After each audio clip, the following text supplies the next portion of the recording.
In order to become a better closer, you want to first try to become a better person. A lot of the times I'm trying to teach people, if you want to close deals, you want to look for ways to help other people.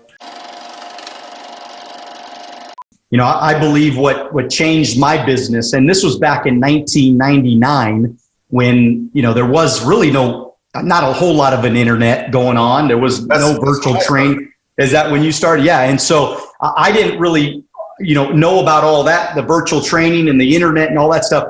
But the truth is I put together DVDs. I sat up late at night recording myself, with my presentation, or CDs, or I remember I started with, in probably 1997, I had cassette tapes that I would duplicate out everything. So what you're saying in this day and age, there's no entrepreneur that couldn't use what you're talking about right now. I mean, this is huge, and more than ever with social distancing and people being afraid. You walk in the grocery store and they have little pieces of tape 6 feet away. I don't know if they're doing that in Vegas yet, but there's pieces of tape in the grocery store 6 feet away so you don't get too close to the person in front of you. It is wild what's happening to the world today. But guess what? The truth is, more than ever, people are virtual, online, doing stuff, learning, getting better. Tell me how to be a better closer, Brad. How do we become better closers, man? Can you give us a couple ideas, man?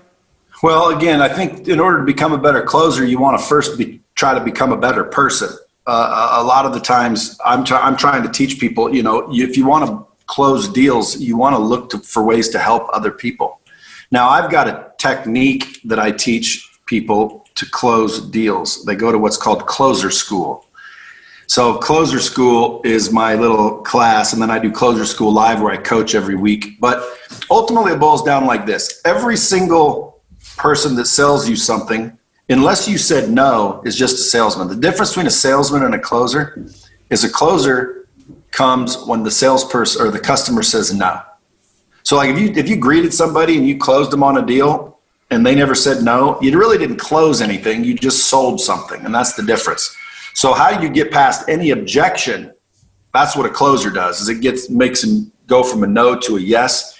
Is first thing you have to do is identify the objection, isolate, and overcome. So like for example, give me an objection. If I said, you want to get on Lightspeed, give me an objection. Well, you know what? I just can't afford it. Okay, so now there's the objection supposedly. Now most people will give you false objections to begin with. They're called smoke screens. So first thing I have to do is identify and isolate the objection to make sure it's real. So I would say, so if you could afford it, would you move forward? Now, most people, believe it or not, will say, well, then I would look around. Well, that's because that wasn't their objection. That's the one they gave you. And you can't close a fake objection. You can't close a smoke screen. So you have to continue this process until you get the customer to say yes. You move them from a no to a yes. Now, this isn't they didn't write a check yet, but they went from no to yes. So if that was your objection, I would say, so if it was affordable, would you move forward? Yeah, for sure. Okay, so you just went from a no to a yes. And so now my problem that I have to solve is you think it's affordable. So now I'm going to go look at the process of the sales process. If I didn't build enough value, that's the problem. Because if you want an exchange to happen, you have to raise the value of your product or service higher than this customer has for the value of their money. So if you're saying it's too expensive, it's only because you don't value it higher, more. So I would first go back and determine whether I built a lot of value. Now, if I built a lot of value and you just absolutely can't afford it, Daniel, I might just be fishing in the wrong pond. In other words, you can't close every deal. You can't close someone on a $30 million house if they can't afford the $30 million house. If you're like me, I'll take a $30 million house. Where do I sign? Can I afford the payment? Because I don't care about the price tag. I care about the payment. And I used to close people at car dealerships like that all the time. They'd come in, they'd be worried about the price of something. And I'd say, let's be honest. You're not paying a check, are you? They'd say, no. And I'd say, so what you're really trying to worry about is a payment, correct? They're like, yeah, you want a payment you can afford. So if the price was $90,000, but the payment was $300 a month, you'd just have a hell of a lot nicer car, wouldn't you? And they're like, well, yeah. And I'd say, well, then let's get off the price and let's worry about the payment, because that's really what you have to deal with and live with. And they're like, yeah, I guess you're right. And then I just get them off price, because when they were on price, all they want to do is grind you down to no profit.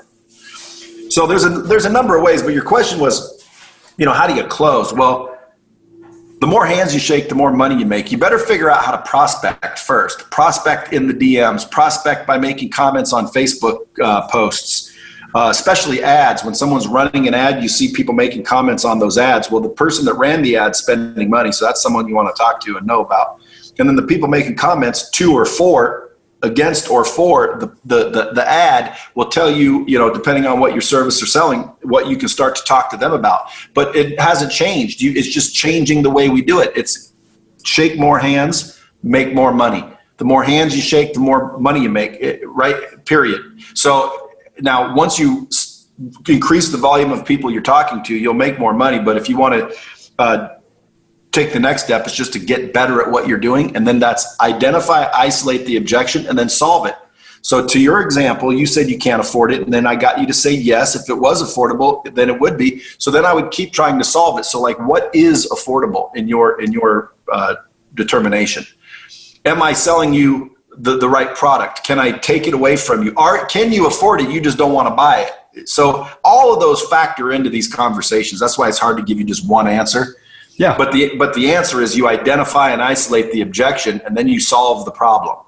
So like I've brought it up to people. Hey, if I could make it more affordable, would that earn your business? And they're like, well, yeah, if I could afford it, I'd love to have it. Fantastic. What can you afford a month? Well, that's the thing. I really can't afford anything. Well, if you can't afford anything, well, then that tells me that you probably need it worse than anybody, right? Because at the end of the day, if you can't afford it, that means you're financially crunched, and my product makes you money. So it's really, you can't afford not to have it. Here's what I suggest you do. I suggest that you spend some money now while you have some, because pretty soon, you're going to deplete your resources if you do nothing.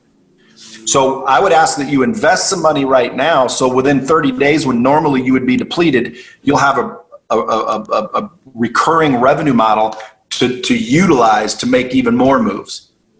Does that make sense? Oh, absolutely. Boom. Pulled the trigger on something he couldn't afford. Well, again, he couldn't afford it because he couldn't justify in making the investment. Powerful stuff, man. And you made mention to something right now. You talked about prospecting through DMs. And I think that, you're obviously killing it on social media right now. I love your videos, man. I mean, so much value, such great content right now you're putting out. How important is social media in the prospecting process now, man? It's huge. Yeah. Here's the tips I would give. Take your profiles off of private, okay? Or make a new one that is not private, because at the end of the day, when people hit me up in the DM, the first thing I do is look. If it's private account, half the time I don't even respond. Why? I don't know who you are. You could be a scammer. You're not even proud enough of who you are that you can't let me see who you are. Not interested in doing business with you. So at the end of the day, I'm not knocking on private accounts. My wife has a private account, but my wife's not DMing people trying to get them to buy things. Okay, so at the end of the day, private accounts are fine. You want to stay private. But in this day and age, you better move online. And the answer to your question is vitally important. Your social media is kind of like your reputation. It's kind of like your credit rating. If you like this video and you want to watch another one, click right here. If you want to watch the entire podcast, click right here.